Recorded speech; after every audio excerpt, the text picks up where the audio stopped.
First of all, you must know the facts. The trade union, the union that has done this is the pocket union of the management. We had to register a union, and that union was not allowed to be registered by the management, and this is a pocket union of the management. They have done this.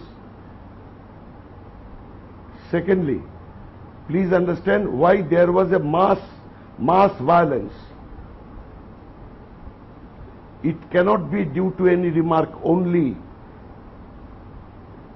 There was seething discontent. There is still today. And you must know that this factory had similar incidents only few months back. Repetition of incident is in this factory. Repetition. But Mr. Dasgupta, and you condemn the violence, please, but the moment please allow you're talking madam, about... or I will... One second, Mr. Please Dasgupta. allow me... You Mr. must Dasgupta, allow, I have a question for you. Either you allow me or patiently. Mr. Dasgupta, please allow me to... You were talking about condemning the violence, but the moment you're talking about a context of seething discontent, aren't you trying to justify it? If you do not allow me, I am withdrawing. Please allow me to speak. You withdraw me. Okay, I can't outshout you, Mr. Dasgupta. Go ahead. Main point is, this is a spontaneous expression of violence which cannot be condoned, and the reason for this is the atrocious management, repressive management, and the total failure of the management to take into consideration the long outstanding issues that had been tormenting the workers. Number one, this is something unique in Gurgaon. Repeatedly it is happening in Gurgaon. In 2004, there was incidents in Hero Honda. After that, there has been series of incidents there.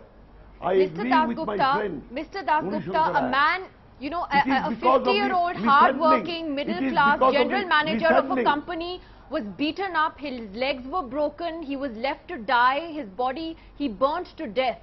You know, what can there be any context for this? You are telling me repeatedly. I'm asking you a question because you're saying it's a spontaneous burst of violence because of the seething discontent, because then you're giving it a certain justification, a certain context. This was murder, wasn't it? This is definitely this is a murder, and those who are responsible should be taken to task according to the law of the land. Let them be hanged. I have no doubt about it. Okay, but let me get quick comments now from Suhel. Suhel, you've heard what the panel has said so far. Then there is a larger problem here which you spoke about at the beginning as well. This is not a one-off thing. And has there been a massive mishandling of this issue by a company like Maruti Suzuki as well? Because they've been having problems at this plant for a long time. And this is something that seems to be, as Mr. Dasgupta also rightly said, very unique to Haryana also in the last couple of years. I think there are 3 or 4 things happening. Number one, you and I, or Manishankar Iyer, or Gurudas Dasgupta, or Paranjoy can't wish away this inequality overnight. We have to work systemically to try and bridge this divide. But what has also happened is another kind of class divide has emerged in India, to my mind. And I believe there's a lot of rage against what is identified as the establishment. So Mr. Ramkumar is right. Awinash did nothing wrong. But in the eyes of that mob, and there I agree with Gurudas Dasgupta, mobs by nature are uncontrollable and belong to no ideology. It's the heat of the moment. And I think Awinash represented not the owner, he represented the establishment perhaps in their eyes. The third is, Mani rightly says, very few people profit from brand India. But please remember, the growth comes when people invest in industry or agriculture or any other form of business. It comes from business enterprise. It doesn't come by sitting in parliament alone. So, you know, it's easy to trivialize brand India, but I didn't mean it in the context of people profiting. I meant it in the context of attracting investment and therefore engineering growth. And my final point is, I don't think we've heard the last of either the story in Maruti or, for that matter, what's happening in Haryana. To my mind, what's also happening in Haryana is also the North Indian brand of aggression, which we're seeing more and more. I'm not being classist, or I'm not trying to, you know, say that the North is more aggressive than the South. But we're seeing these incidents repeatedly. In Calcutta, in West Bengal, we used to have a gherao, which was also, you know, kind of you ghirao the person and you try and get your way. Let me ask you, and this is the question asked Paranjoy and Mani Shankar Iyer as well. How do you deal with trade unions in the kind of India that you're trying to create today with multinationals coming in and growth and GDP and so on? Where do trade unions fit in all of this? How do you deal with them? Whom are you asking? Asking Suhel first, and then Paranjoy, and then Mr. Iyer. No, I think as Mani said in his in his remarks, there needs to be a sense of compassion and a sense of empathy. The fact that this happened repeatedly in one company, in one particular location of its myriad plants, says something about the fact that there was something terribly wrong. But I think trade unionism should not be wished away, because the workers have every legitimate right. Management also, on the other hand, can't, I think this is abhorrent for people to be given 7-minute breaks. I mean, it's ridiculous. But do we have forms of justice or forms of remedy which implement effective justice? The labor commissioners in most of these places is either bought over by management or is effectively weak. The laws at many a time do not favor the worker. The industrialist or the management is often able to wield far greater influence, especially within small towns or within district administrations. I mean, these are the realities of India. But at the same time, Mr. Ram Kumar is right. What signal do you give out to a hard-working middle-class professional's family saying that he gave up his life for nothing? And to be burnt in that way, to be treated and humiliated and mutilated in that way, I mean, no one expects that out of any form of trade unionism. And I agree with Gurudas Dasgupta. That is something that he, on various channels through the day, has condemned. And I think that's a remarkable step forward as well. Okay. One must condemn the kind of violence that has been perpetrated. But let's just step back and also try and understand the circumstances. The world over, right through the 90s and the first decade of the new millennium, trade unions across the globe became progressively weaker.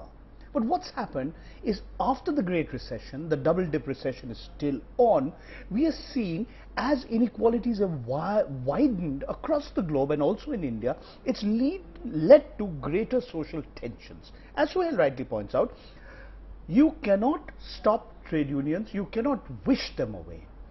The question is, are we implementing the laws of the land? Yeah, the organized sector workers may be less than 10% of the total workforce, but they not only have every right to organize and fight for their rights, the management, any sensitive and progressive management, will realize that the interests of that corporate entity and even their goal to maximize profits lie in harmonious industrial relations. And that means you better deal with grievances and deal with them quickly and deal with them sensitively. It doesn't mean you can justify mob violence. And unfortunately, as to tell Mr. Ram Kumar, and I fully agree with what was said earlier, he became an unfortunate victim of a series of circumstances which should have been tackled much earlier. And Suhel is right. What were the Labour Department doing in Haryana? I mean, do they wait for something like this to erupt? This has been going on for months and months.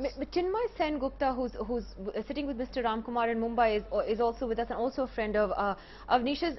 Mr. Sen Gupta, I know it's a difficult time for you, and it's hard for you to understand why this happened to your friend.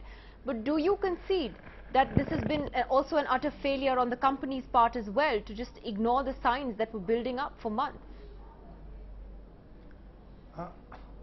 I feel, before answering to that question, Nidhi, I would like to say, first of all, this issue of the disputes not getting really resolved and then people resorting to this kind of violence, I think this is not a correct reading of the situation. In the outside society, if you look at it, many things are not happening. Many disputes are not getting resolved. But that doesn't mean that people are having a license to go and kill and do whatever they want to do. That is number one. Number two is that when we say that, okay, that when the management should be proactive or the labor should be participating, the trade unions should be more responsible, it's a very joint responsibility. It's not somebody individual responsibility. That's a separate issue altogether, where the people have to come together and then say that how the process of negotiations or the process of dialogue is continued. What I would like to condemn here is the way the violence has been committed. I think it's not only the mob psychology, but it's also very cold-blooded murder. That's what I feel. You see it as purely a cold-blooded murder. You're not, I mean, you don't want to understand a context to this. You're saying that despite whatever inequality issues we're talking about, you don't see that as a reason for this. Context could be there. What I'm trying to say is that I understand that person, as I have been a friend of this person for quite some time. He is a very gentle person. By their own admission, the people, the workers, some of the workers will admit that he was one of the kindest guy who was really working hard for their benefits. And then what explains that they get they go to his room and sort of injure him so badly and then kill him virtually.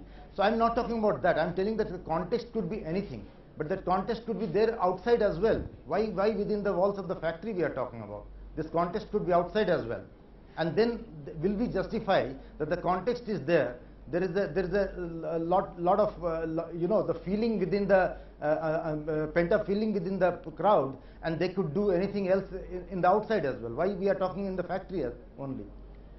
Well, I'm afraid I'm out of time. I'll have to leave it at that. This is a very complex issue, and I think one that does require a much longer discussion and debate, because it is not a one-off incident, I think, as we all agree, but one that has huge repercussions for the entire country as well. Thank you particularly to Mr. Sen Gupta and Mr. Ram Kumar. I'm very, very sorry for your loss, and it was really brave of you to come tonight and speak about your friend. Thank you, gentlemen, for joining me tonight. That's it on Left, Right and Centre. We'll be back on Monday night at the same time. Goodbye.